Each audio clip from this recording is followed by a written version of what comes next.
কোষৰ প্ৰথম বৰ্ষৰ জীৱবিজ্ঞানৰ চেপ্টাৰ নম্বৰ 11 পৰা অসমোসিস বা আশ্ৰিতি প্ৰক্ৰিয়াৰ বিষয়ে পঢ়িম। অসমোসিস বা আশ্ৰিতি কি? অসমোসিস হৈছে উদ্ভিদ দেহত চলি থকা পৰিবহনৰ এটা প্ৰক্ৰিয়া। তোমালোকে জানা যে উদ্ভিদৰ শিপাই কি কৰে, মাটিৰ পৰা জাইলেম কলাৰ দ্বাৰা পানী, খনিজ লৱণ বা বিভিন্ন ধৰণৰ জৈৱ পোষক দ্ৰব্য, আনকি কিছুমান উদ্ভিদৰ বৃদ্ধি নিয়ন্ত্ৰক অৰ্থাৎ প্লেন্ট গ্ৰোথ ৰেগুলেটৰবোৰ শোষণ কৰি লয়। আৰু এনেদৰে শোষণ কৰাৰ পিছত কি হয়, উদ্ভিদৰ দেহত সেই পোষক দ্ৰব্যবোৰ এটা কোষৰ পৰা আন এটা কোষলৈ পৰিবাহিত হৈ থাকে। আৰু এই পৰিবহন প্ৰক্ৰিয়াতে অসমোসিস বা আশ্ৰিতি প্ৰক্ৰিয়াই সহায় কৰে। আশ্ৰিতিত কি হয়, দ্ৰাৱক অণুবোৰ উচ্চ ঘনত্বৰ পৰা নিম্ন ঘনত্বলৈ পৰিবাহিত হৈ থাকে। আৰু দ্ৰাৱক বুলি কওঁতে সাধাৰণতে পানীৰ কথাকে ক'ব পাৰি, অৰ্থাৎ জলীয় পদাৰ্থ। আৰু দ্ৰাৱকৰ অণুবোৰ উচ্চ ঘনত্বৰ পৰা নিম্ন ঘনত্বলৈ পৰিবাহিত হওঁতে এখন অৰ্ধবৃত্ত আৱৰণৰ মাজেৰে এনেদৰে পৰিবাহিত হয়। এতিয়া উদ্ভিদৰ ক্ষেত্ৰত কি হয়, উদ্ভিদৰ কোষবোৰ কোষাবৰণ আৰু কোষবেৰৰ দ্বাৰা আবৃত হৈ থাকে। আৰু কোষাবৰণৰ ভিতৰত ৰসধানী বা কিছুমান প্ৰটিন থাকে।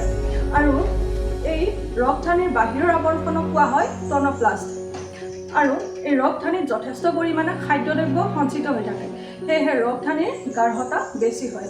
আৰু ইয়াত যিহেতু যথেষ্ট পৰিমাণে খাদ্যদ্ৰব্য সঞ্চিত হৈ থাকে আৰু সেই খাদ্যদ্ৰব্যৰ বাবে উদ্ভিদ কোষৰ ৰৱবিভৱ সৃষ্টি হোৱাত যথেষ্টভাৱে সহায় হয়। আনহাতে উদ্ভিদ কোষৰ যি কোষবেৰ থাকে, সেই কোষবেৰখন এখন ফেদ্য আৱৰণ হয়। আৰু ফেদ্য হোৱাৰ হেতুকে ইয়াৰ মাজেৰে পানী নাইবা পানীত দ্ৰৱীভূত যিকোনো ধৰণৰ বস্তু সহজতে পাৰ হৈ যাব পাৰে। কিন্তু উদ্ভিদ কোষৰ ৰসধানীৰ যি টন'প্লাষ্ট আৱৰণ থাকে, সেই টন'প্লাষ্ট আৱৰণখন আকৌ সকলোবোৰ অণুৰ বাবে ফেদ্য নহয়। অৰ্থাৎ ইয়াৰ মাজেৰে নিৰ্দিষ্ট কিছুমান নিৰ্বাচিত অণুহে কোষটোৰ ভিতৰৰ পৰা বাহিৰলৈ নাইবা কোষটোৰ বাহিৰৰ পৰা ভিতৰলৈ এনেদৰে আদান প্ৰদান হৈ থাকে। আকৌ ঠিক তেনেদৰে উদ্ভিদ কোষৰ যি কোষাবৰণ থাকে, সেই কোষাবৰণো সকলোবোৰ অণুৰ বাবে ফেদ্য নহয়। ইয়াৰ মাজেৰেও নিৰ্দিষ্ট কিছুমান নিৰ্বাচিত অণুহে কোষটোৰ ভিতৰৰ পৰা বাহিৰলৈ নাইবা কোষটোৰ বাহিৰৰ পৰা ভিতৰলৈ এনেদৰে আদান প্ৰদান হৈ থাকে। আৰু এনেদৰে উদ্ভিদ কোষত অসমোসিস বা আশ্ৰিতি প্ৰক্ৰিয়া চলি থাকে।